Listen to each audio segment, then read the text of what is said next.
में आज सिंधु जल संधि पर बड़ी बैठक होगी। बड़ी खबर इस वक्त की आपको दे रहे हैं। गृह मंत्री के आवास पर यह अहम बैठक होगी। जल शक्ति मंत्री इस बैठक में मौजूद रहेंगे, सीआर पाटिल मौजूद रहेंगे, कई केंद्रीय मंत्री भी बैठक में शामिल होंगे। तो बड़ी खबर दिल्ली से आपको दे रहे हैं, जहां आज सिंधु जल संधि पर बैठक होगी। इंडस वाटर ट्रीटी पर बड़ी बैठक होने वाली है।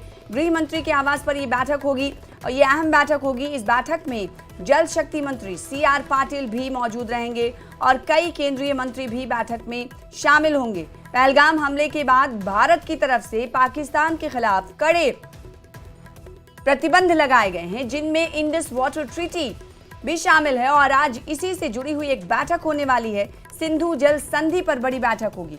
गृह मंत्री के आवास पर यह अहम बैठक होगी। जल शक्ति मंत्री सीआर पाटिल भी इस बैठक में मौजूद रहेंगे। इसके अलावा कहा जा रहा है कि कई केंद्रीय मंत्री इस बैठक में मौजूद रहेंगे।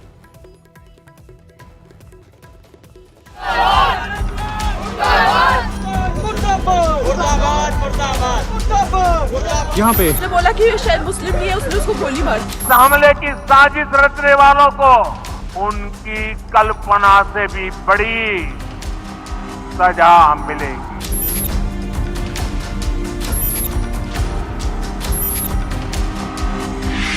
भारत के बैन वाले एक्शन से बिलबिलाया पाकिस्तान। पानी रुका तो सूख गया पाकिस्तान का हलक।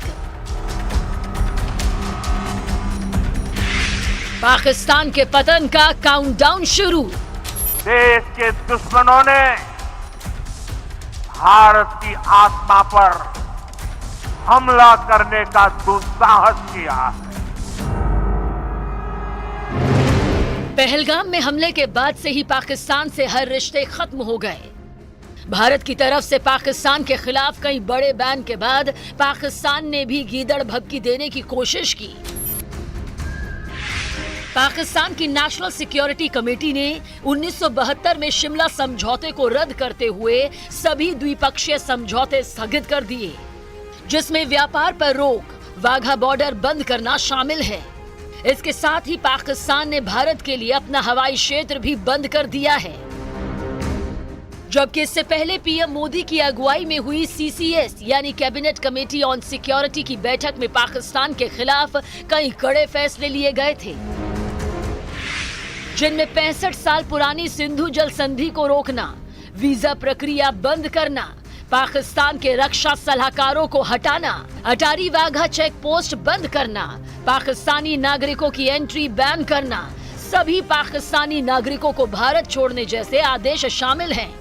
पीएम मोदी की अगुवाई में पाकिस्तान के खिलाफ लिए गए इन फैसलों से बौखलाए पाकिस्तान ने भारतीय विमानों के लिए अपना एयर स्पेस बंद तो जरूर कर दिया है, लेकिन इसका असर उसके ऊपर ही ज्यादा पड़ेगा। लेकिन पहले एयर स्पेस बंद होने से भारत पर कितना असर होगा ये जानना जरूरी है। पाकिस्तान के एयर स्पेस बंद करने से उत्तर भारत से यूरोप, अमेरिका और पश्चिम एशिया जाने वाली फ्लाइट्स पर असर पड़ेगा। इन उड़ानों को अब गुजरात या महाराष्ट्र के रास्ते अरब सागर की ओर मुड़ना पड़ेगा, जिससे उड़ान का समय औसतन 70 से 80 मिनट बढ़ जाएगा। इससे भारतीय एयरलाइनों को ज्यादा ईंधन खर्च करना पड़ेगा, जिससे उन्हें घाटा होगा। लेकिन सबसे बड़ा नुकसान पाकिस्तान को खुद होता है। पिछली बार एयर स्पेस बंद करने से पाक को करीब $50 मिलियन यानी लगभग 400 करोड़ रुपए की आमदनी का नुकसान हुआ था। मतलब दुनिया भर से कटोरा लेकर भीख मांग रहे, आर्थिक तंगी से जूझ रहे पाकिस्तान के लिए ये बहुत बड़ा झटका साबित हो सकता है। पाकिस्तान की कमर तोड़ने वाला फैसला भारत सरकार पहले ही कर चुकी है। 1960 में हुए सिंधु जल समझौते को सस्पेंड करके, यानी भारत के इस एक्शन के बाद 40 डिग्री का तापमान झेल रहे पाकिस्तान का हलक सूखने लगा है। ऐसा इसलिए क्योंकि कश्मीर से होकर पाकिस्तान जाने वाली नदियों का पानी ही पाकिस्तान की प्यास बुझाता है। अब इस समझौते के रद्द होने से पाकिस्तान प्यासा मरने वाला है। पाकिस्तान की 80% से ज्यादा सिंचाई प्रणाली सिंधु जल पर निर्भर है। अगर भारत जल छोड़ना बंद कर दे या रोक दे तो पाकिस्तान की खेती पर इसका सीधा असर पड़ेगा। इसके साथ ही सिंधु और झेलम नदियों पर पाकिस्तान ने कई हाइड्रो पावर प्रोजेक्ट बना रखे हैं। पानी रुकने से बिजली उत्पादन घटेगा, जिससे देश में ऊर्जा संकट और ज्यादा भयानक रूप ले सकता है। तीसरी सबसे बड़ी परेशानी पानी के किल्लत के रूप में सामने आएगी। पंजाब और सिंध जैसे इलाकों में लाखों लोग सिंधु प्रणाली के जल पर पीने के पानी के लिए निर्भर हैं। ऐसे में वहां जल संकट गहरा सकता है। इंडियन गवर्नमेंट की जानिब से जो इंडस वाटर ट्रीटी को सस्पेंड किया गया है, उसके तहत जो है ये दरियाई चिनाब भी आता था। तो जब इंडस वाटर ट्रीटी के बाद जो अब ये दरियाई चिनाब पर जो डैम बनाया गया, उसके पानी को रोकने की भी हिंदुस्तान के पास जो है इजाज़त है। तो उसका नतीजा ये हो सकता है कि जो पानी का फ्लो है उसको रोक सकता है हिंदुस्तान की जो हुकूमत है, अपने रिसोर्सेज का जो है नेचुरल रिसोर्सेज का इस्तेमाल अपने देश की तरक्की के लिए।